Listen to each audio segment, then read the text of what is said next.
Assalamu alaikum students. I hope you all are fine and good. Students, as you know, we were doing chapter number 1, Introduction to Biology. So let's continue this unit or chapter. Firstly, we will take a quick recap of our previous lesson, that is introduction to biology. बच्चों, हमने previous class में introduction लिया था इस chapter का, और इसके अलावा हमने साइंस के बारे में पढ़ा था कि what is science, what is biology and their major divisions. What are the major divisions of biology. Major divisions of biology आपने स्टूडेंट्स कितनी पढ़ी थी? 3. कौन कौन सी थी वो? Zoology, botany and microbiology. Zoology क्या थी?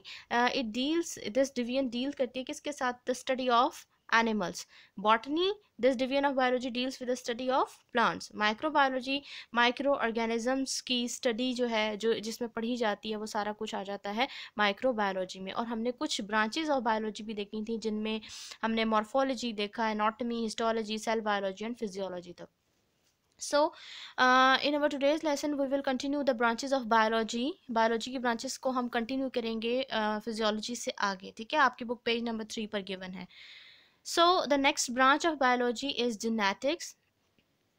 Genetics क्या है बच्चों? इस वर्ड को ज़रा गौर से देखें. Genetics, GENE, gene, and tics को अलग कर दें. तो genes, as it's name is showing that this branch of biology deals with the study of gene. यानी जीन्स, अब जीन्स क्या है? यूनिट ऑफ इनहेरिटेंस है, यू नो वेरी वेल. ठीक है, यूनिट ऑफ इनहेरिटेंस है. तो जेनेटिक्स क्या होगी? Let's see its proper definition. The study of genes and their role in inheritance is called genetics. ठीक है, कि जीन्स की जो स्टडी है बच्चों, उसको हम किस में रखते हैं? जेनेटिक्स में रखते हैं. और जीन्स, सिर्फ जीन्स की स्टडी नहीं, कि उनका अब रोल क्या है इनहेरिटेंस में. ठीक है, रोल ऑफ इनहेरिट, हम उनका रोल भी देखेंगे कि इनहेरिटेंस में क्या इनका रोल. अब इनहेरिटेंस क्या होती है? नीचे इनहेरिटेंस में बच्चों आपकी बुक में जेनेटिक्स के साथ, जेनेटिक की डेफिनेशन के साथ इनहेरिटेंस की अलग से डेफिनेशन भी गिवन है. इनहेरिटेंस की डेफिनेशन को भी आपने हाईलाइट करना है, मार्क करना है अपनी बुक के ऊपर. सो इनहेरिटेंस क्या है? Inheritance means transmission of characteristics from one generation to another. ठीक है, कैरेक्टर्स का ट्रांसमिट होना वन जनरेशन से, पेरेंट्स से ऑफ स्प्रिंग्स में. ठीक है, यानी पेरेंट्स से, वालदैन से बच्चों में जो खसूसियात मुंतकिल होती हैं, उनको हम क्या कहते हैं? उसको क्या कहते हैं? हम इनहेरिटेंस कहते हैं. ठीक है, यानी विरासत. ठीक है, तो उसकी स्टडी, रोल ऑफ इनहेरिटेंस की स्टडी और जीन्स की स्टडी, ये किस में हम रीड आउट करते हैं? जेनेटिक्स में. ये तमाम चीज़ों की स्टडी आती है जेनेटिक्स में. Okay, the next branch is embryology. Embryology, you know, logy किसको कहते हैं? स्टडी को कहते हैं. एम्ब्रियो यानी एम्ब्रियो की स्टडी आ जाएगी. अब बच्चों एम्ब्रियो क्या होता है? एम्ब्रियो, हम आप सिंपल याद रखिए कि जो अनबॉर्न बेबी है उसको हम क्या कहते होते हैं? एम्ब्रियो कहते होते हैं. तो the study of development of an embryo to an individual, यानी एक इंडिविजुअल जो अभी एम्ब्रियो स्टेज में है. एम्ब्रियो स्टेज का मतलब है बॉर्न नहीं है, अनबॉर्न है. ठीक है, उस स्टेज से लेकर जब तक वो डेवलप होकर कंप्लीट इंडिविजुअल बन जाता है, तो उस तमाम तक की जो स्टेजेस आएंगी, उनकी जो स्टडी है वो डेवलपमेंट में आती है. तो वो जो डेवलपमेंट है, डेवलपमेंट की स्टडी करना किस में आ जाता है? एम्ब्रियोलॉजी में आता है. आपको स्लाइड पे बच्चों मैंने आपकी आसानी के लिए एक साइड पे फिगर भी आपको दिखाई है, जिसमें आप देख रहे हैं चिकन एग देख रहे हैं, और उस एग के अंदर यॉक एग्जिस्ट कर रहा है, और यॉक के अंदर स्मॉल जो ऑर्गेनिज्म है, it is in a developing stage, so it is known as the embryo. इसको हम एम्ब्रियो कहेंगे. अब ये जो एम्ब्रियो है, जब ये कंप्लीट कन्वर्ट हो जाएगा एक छोटे से चिक के अंदर, तो ये जितनी इन दोनों के दरमियान की जितनी भी स्टेजेस होंगी, वो किस में स्टडी की जाएंगी? एम्ब्रियोलॉजी के अंदर आ जाएंगी. ठीक है, उनकी स्टडी क्या कहलाएगी? एम्ब्रियोलॉजी कहलाएगी. Next is the taxonomy. Taxonomy क्या है? डेफिनेशन देखिए. It is the study of naming and classification of organisms into groups and sub groups. अब यहाँ पर बच्चों दो बातें आ गई हैं. एक तो नेमिंग की बात की गई है, और दूसरा क्लासिफिकेशन की बात की गई है. ठीक है, फर्स्टली हम देखते हैं क्लासिफिकेशन क्या होता है. जब हम किसी चीज़ को डिवाइड करते हैं ना ग्रुप्स में, और फिर उन ग्रुप्स को मज़ीद सब ग्रुप्स में डिवाइड करते हैं, तो इस चीज़ को हम कहते हैं क्लासिफिकेशन. एंड नेमिंग नाम देना, ठीक है।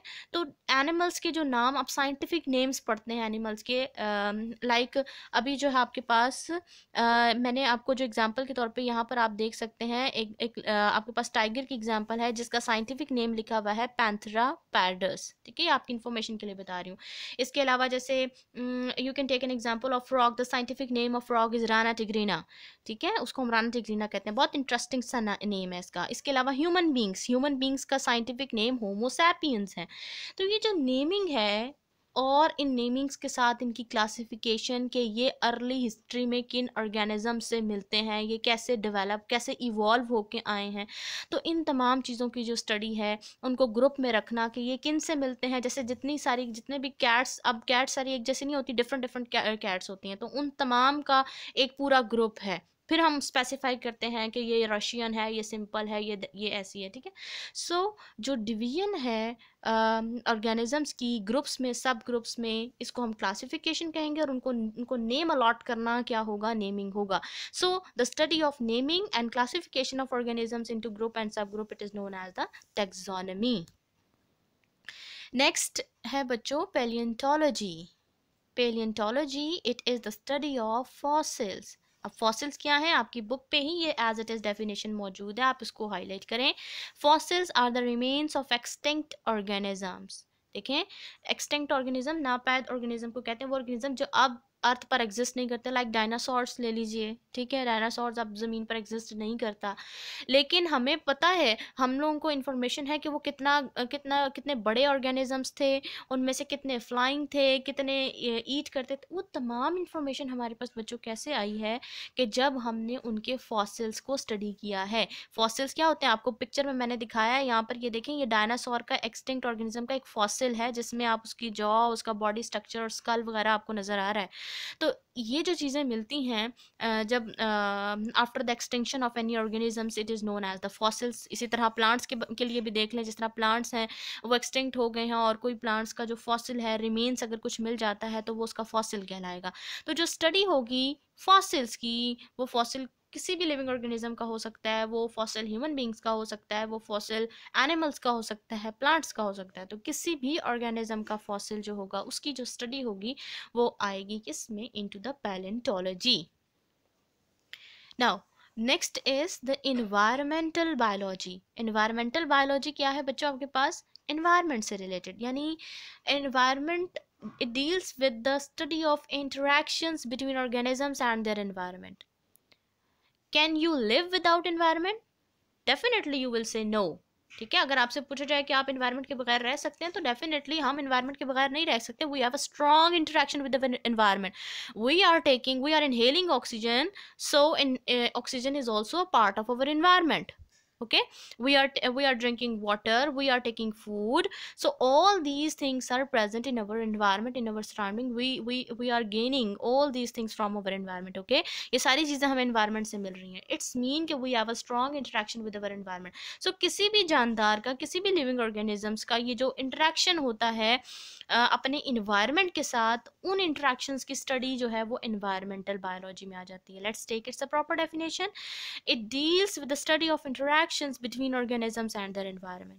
आपको यहाँ स्लाइड में मैंने आपकी आसानी के लिए देखें, आपको सेंटर में लिखा हुआ नजर आ रहा है कंपोनेंट्स ऑफ एनवायरनमेंट, नेचर और ह्यूमन मेड। बहुत सारी चीज़ें ऐसी होती हैं जो एनवायरनमेंट में एग्जिस्ट कर रही होती हैं और मैन मेड होती हैं, और कुछ नेचुरली एग्जिस्ट कर रही होती है, वाटर है, ट्रीज हैं, एनिमल्स हैं, ऑल दीज थिंग, ठीक है। हम इन सब चीज़ों का एडवांटेज लेते हैं और man made devices, man made चीज़ों का भी लेते हैं, ठीक है। सो ह्यूमन जो है वो यूटिलाइज कर रहा है, ह्यूमन के अलावा बहुत सारे, आप कोई भी ऑर्गेनिज्म रख के देख लीजिए, ठीक है, तो वो all these organisms have a strong interaction with their environment. अपने एनवायरनमेंट के साथ उनका बड़ा स्ट्रॉन्ग किस्म का इंटरेक्शन होता है। सो इन इंटरेक्शंस की जो स्टडी है, it is considered into the environmental biology. इसको हम क्या कहेंगे, एनवायरमेंटल बायोलॉजी कहेंगे। The next branch of biology is sociobiology. ठीक है, sociobiology. This branch deals with the study of social behavior of animals that make societies.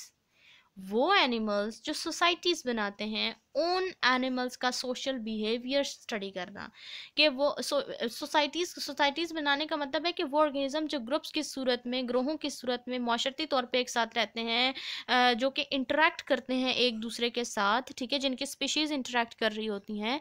सो वो interaction और उनका सोशली बिहेवियर, उनका बिहेवियर क्या है, प्रीडेटर प्रे का रिलेशनशिप है उनका आपस में, या उनका बिहेवियर कैसा है। So this type of behaviour, social behaviour of animals that make society, इनकी स्टडी किस में आ जाएगी, सोशियो बायोलॉजी के अंदर आ जाएगी, सोशियो बायोलॉजी में, ठीक है। Now next branch of biology is parasitology, ठीक है, पैरासाइटोलॉजी है। पैरासाइटोलॉजी बच्चों, पैरासाइट्स, आपने ये नेम सुना होगा पैरासाइट। तो ये पैरासाइट्स क्या होते हैं, पहले हम ये देखते हैं कि parasites are the organisms that take food and shelter from living host and in return harm them. बच्चों वो ऑर्गेनिजम्स जो खुद से फूड नहीं लेते, किसी दूसरे ऑर्गेनिजम्स में जाके पनाह लेके उनकी बॉडी को एज अ शेल्टर लेकर उनकी बॉडी से, तो वहाँ पर रहते हैं, होस्ट की बॉडी में जाके रहते हैं, और उसके रिटर्न में उनको कोई एडवांटेज नहीं देते, उनको हार्म करते हैं, उनको नुकसान देते हैं। तो ऐसे ऑर्गेनिज्म लाइक मॉस्कीटो है, मॉस्कीटो क्या करता है, ब्लड सक करता है, ठीक है। तो वो ब्लड क्या है, उसकी फूड है, और वो टेम्पररी आकर जिस भी ऑर्गेनिज्म की बॉडी से ब्लड ले रहा है, वो बॉडी उसके लिए एक्ट करेगी एज अ होस्ट के तौर के ऊपर। सो पैरासाइट्स क्या होंगे, are the organisms that take food and shelter from living host and in return harm them, और उसके मुकाबले में वो क्या करते हैं, उनको हार्म करते हैं। So this branch deals with the study of parasites. This branch क्या डील करती है, स्टडी